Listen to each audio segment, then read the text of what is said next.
श्री गणेशाय नमः। जय माता रानी की। भक्तों, आइए सुनते हैं दुर्गा सप्तशती का 9वां अध्याय। ऋषि बोले, हे राजन, रक्तबीज के मर जाने पर एवं युद्ध में अन्य असुरों के भी मारे जाने पर शुंभ निशुंभ दैत्यों का क्रोध बढ़ गया।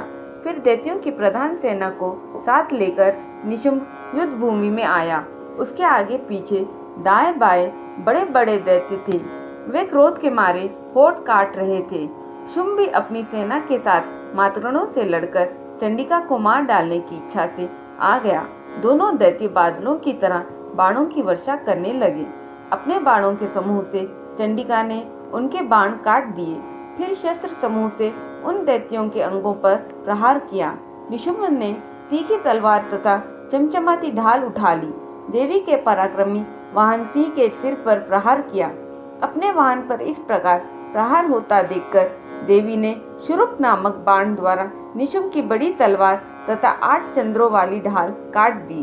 तलवार तथा ढाल के कट जाने पर दैत्य ने शक्ति चलाई। उसे सामने आता देखकर चक्र द्वारा उसके 2 टुकड़े कर डाले। तब तो अत्यंत कुपित होकर निशुंभ दानव ने शूल उठा लिया और उसे फेंक दिया। देवी जी ने मुक्के के प्रहार से उसे भी चूर चूर कर दिया। गदा उठाकर फिर चंडिका की ओर फेंकी। देवी ने उसको भी त्रिशूल द्वारा काट दिया और वह भस्म हो गई। उसके अनंतर दैत्यराज को फरसा उठाया आता देखकर देवी ने बाण समूह द्वारा प्रहार कर उसे पृथ्वी पर गिरा दिया। उस भयानक पराक्रमी भाई निशुंभ के इस प्रकार धराशायी होने पर शुंभ गुस्से में भर गया और अंबिका को मारने के लिए सामने आया। वह रथ पर बैठा हुआ था। उसकी बड़ी बड़ी अनुपम 8 भुजाएं थी। उसमें भयंकर शस्त्र शोभायमान थे। उन भुजाओं से सारे आकाश को ढांप कर वह शोभित हो रहा था। उसे इस प्रकार आता हुआ देखकर देवी ने शंख बजाया और धनुष से अत्यंत दुसाह टंकार की। समस्त दैत्यों के तेज वध करने वाले अपने घंटे का शब्द करके उसे दिशाओं को भर दिया। तब सिंह ने भी बड़े बड़े हाथियों के महामद को दूर करने वाली बड़ी भारी गर्जना लगाई। उसके द्वारा आकाश, पृथ्वी एवं 10 दिशाएं गूंज उठी। तब काली ने आकाश में उड़कर पृथ्वी पर दोनों हाथों से ताड़ना की कि उस शब्द से तो पहले के सभी शब्द मंद पड़ गए। तब शिवदूती ने अमंगल रूप अत्यंत अट्टहास किया। उन शब्दों से दैत्य डर गए। शुंभ के गुस्से का पारा चढ़ गया। फिर जबकि अंबिका ने कहा कि हे दुरात्मा, ठहर ठहर, तब आकाश में स्थित देवता जय जयकार करने लगे। शुंभ ने क्रोध कर आग बरसाती हुई भयानक शक्ति चलाई। अग्नि के पहाड़ की तरह आती हुई उसे देखकर देवी ने अग्नि की भारी उल्का से उसे हटा दिया। शुंभ ने फिर सिंहनाद किया। उससे त्रिलोकी गूंज उठी। हे राजन, उस सिंहनाद का इतना घोर शब्द था जैसे कि वज्रपात हो। उसने बाकी शब्दों को परास्त कर दिया।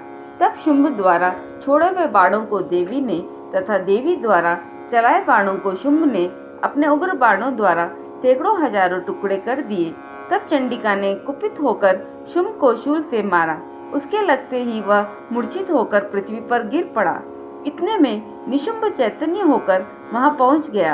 हाथ में धनुष लेकर बाणों से काली तथा सिंह पर प्रहार कर दिया। उस दानवराज ने अपनी 10,000 भुजाएं बना ली। फिर चक्रों का प्रहार करने लगा। घोर संकटों का नाश करने वाली भगवती दुर्गा ने अपने बाणों से उन चक्रों तथा सभी बाणों को काट गिराया। तब निशुंभ असुर सेना से आवृत होकर चंडिका के वध के लिए हाथ में गदा लेकर बड़े वेग से भागा। वेग से आते हुए उसकी गदा को तीखी तलवार के द्वारा चंडिका ने काट दिया। फिर दानव ने शूल उठा लिया। शूल हाथ में लिए उस देव पीड़क निशुंभ को आता देखकर चंडिका ने अपना शूल वेग से चलाकर उसकी छाती भींग दी। उसकी छाती के फटते ही उसी छाती से एक और महाबली पुरुष निकला। वह खड़ी रहे इस प्रकार कहने लगा। उस निकलते हुए पुरुष की बात सुनते ही देवी आवाज करके हंसी और तलवार से उसका सिर काट दिया। वह पृथ्वी पर गिर पड़ा।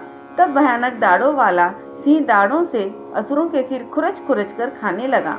वैसे ही काल ने तथा शिवदूती ने बहुत से दानवों का भक्षण कर डाला और कई सिंह के ग्रास बन गए।